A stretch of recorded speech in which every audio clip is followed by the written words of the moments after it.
Got married August the 21st, 1948. 9 o'clock in the morning. It was 110 degrees out that day. In Geneseo, New York, which is just south of Rochester, just east of Buffalo, about 60 miles. Well, we met in 1942 when I was in high school through a mutual friend who couldn't keep a date.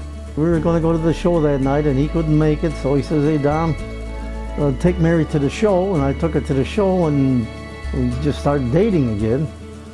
And next thing we knew, we were pretty well deeply in love. In 1944, in March of 1944, I was drafted into the Army.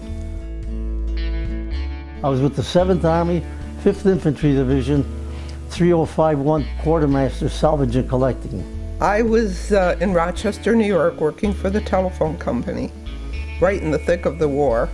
I carried a picture with me. She sent it to me.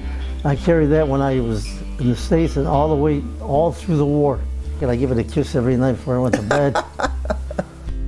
Do you think that picture got you through? It did. A lot of times, yeah. It did. It did. It still does. This is my theory anyway. After going through the war, it was like holy hell going through the war.